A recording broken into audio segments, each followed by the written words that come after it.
Shalom to you sincere brothers and sisters that of the elect or the hopeful elect.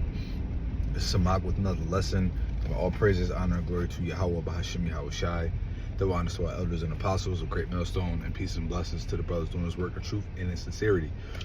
So, back with another lesson in transit. I want to talk about a lesson that Apostle Tahar did earlier today, and it was entitled something like Epicureanism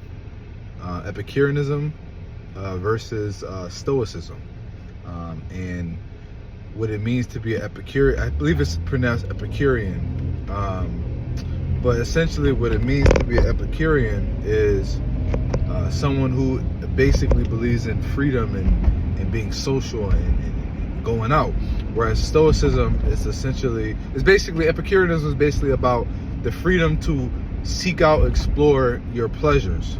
All right, whereas Stoicism is more about discipline. All right, it also comes in freedom of fear and essentially, but Stoicism is really just the discipline, the practice of disciplining in one's emotions. And to be a Stoic, all right, you have to have full understanding and awareness of your own emotions. All right, you have to be very you have to be a self-critic, if you will, right? But that's scriptural, because scripture say that we have to examine ourselves daily, whether we be in the faith. Right? So that's part of our journey. So if you're a brother in this truth, all right, as the apostle said, if you are Epicurean in the world, all right, when you come into this truth, you have to be a Stoic, right? And to be Epicurean, basically, you know, I'm pretty sure brothers, you know, go out and drink and party and do all this shit, and you know, those things really don't do anything for the spirit, if we're just being honest. Now, if you decide to, you know, go grab a drink with the brothers and stuff like that, you know, that's cool. But, you know, other than that, it really does nothing for the spirit. But it's just, you know, it's a vain worldly a practice, you know. And if you are to do it, all right, just make sure it's in very, very little moderation. All right, because you have to be a Stoic in this truth, right? You have to be grounded. You have to be disciplined. All right, you have to put off this world. All right, be not a friend of this world, but you have to be a friend of the Yahweh Bahashim Yahweh Shai. And those that you surround yourself with should be those that are of faith, right? The household of faith. All right, those that you can you really have an understanding with, right? Sirach 30, Ecclesiastic is 37:12, I believe. All right, it says, "Be thou continually with a godly man, and thou knowest to keep the law of the Lord." Roughly paraphrasing, right? And it says that who will be able to basically understand your walk and understand your trials and tribulations. All right, the people of the world can't understand. They can't understand our trials and our afflictions, because our battles are spiritual, whereas these people are battling things in the flesh. All right, they're carnal. All right, whereas our battle is spiritual. And since our battle is spiritual, we don't look at things at face value per se. Right, we see the bigger picture and the lesson in all things, whereas these people believe that they really have control over their life and their circumstances, when in reality you don't. The most you have control over is your actions, you know, essentially. But back to the point, all right, you don't want to be a pleasure seeker, all right? So that's that's ultimately going to be the point I want to get across in this lesson, is that you don't want to be a pleasure seeker. You want to be somebody that seeks discipline. And some people, mostly liberals, right, and those who are Satanists, will try to tell you that discipline and laws and morals are chains and bounds, right, and slavery. They'll try to say that the Most High, you know, is pretty much enslaving the people. That's why we have laws, statutes, commandments. But I mean, if you want to be technical, yes, we are in bondage unto the Most High, right? Because He is we are servants. I mean, it's just, there's no other way to put it. We are servants, man. We're prisoners of hope, right? And the whole duty of man is to keep the Lord's commandments. And we fear the Most High, and we love the Most High. And when we are obedient to the Most High blesses us with our heart's desires. So the Most High will give you your pleasures. He will give you the desires of your heart.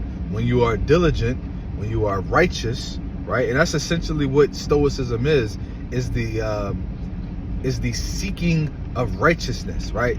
The cultivation, the understanding, right? And the desire to seek righteousness, all right? To do the right thing, right? To discipline yourself, to put off weakness, to put off folly, vanity, and anything that is immoral. Whereas to be Epicurean is quite the opposite, which is it's also, it might be a ancient Greek philosophy, but it's that philosophy is based on freedom and pleasure and doing what thou wilt, right? It's closer to Satanism, if you will. And I have to do a little bit more research on it. So obviously the words that I'm saying are still vague, Salakia, are vague when it comes to Epicureanism. But when it comes to Stoicism, you know, I know what I'm talking about in that regard. You know, the Most High has put forth experiences and put knowledge in front of me to show me that. And that's how I believe all brothers should be in the truth, man. And sisters too, man. You should be stoics. Alright? You should be disciplined. Alright? You should be a seeker of diligence and righteousness. Alright? Seeking to do the right thing, seeking to serve Yahweh B'Shem Yahushai and his sheep, feeding the sheep. You know, it's pretty simple stuff, man. You know, Jake tried to make this truth harder than it gotta be. Right? You have to be the difference, right? You can't be the same person that you were in the world when you come into this truth. All right, it completely defeats the purpose of growth.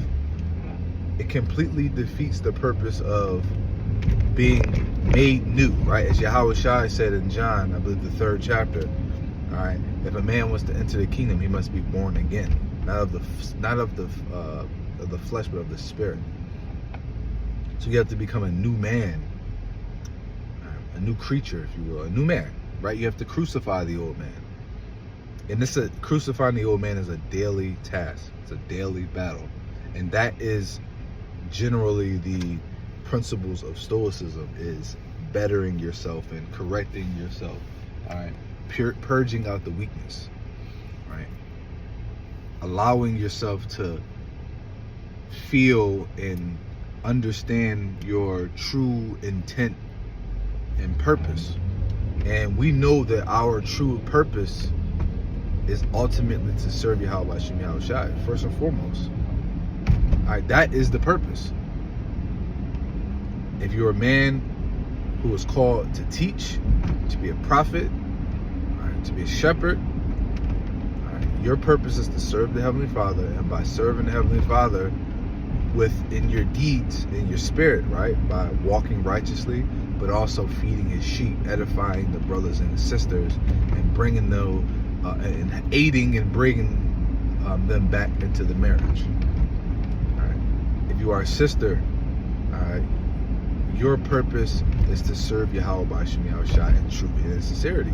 If you are a sister and you are a woman, you're married, you are unmarried, all right, focus on your walk and bettering yourself as a woman, and walk in righteousness, being humble, being meek, being shamefaced, all right? And the Most High may very well send you a righteous man.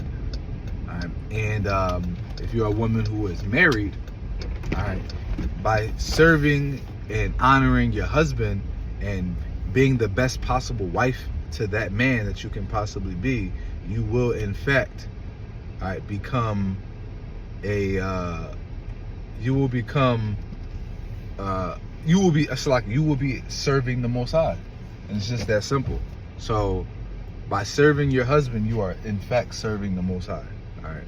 So I believe the point was made.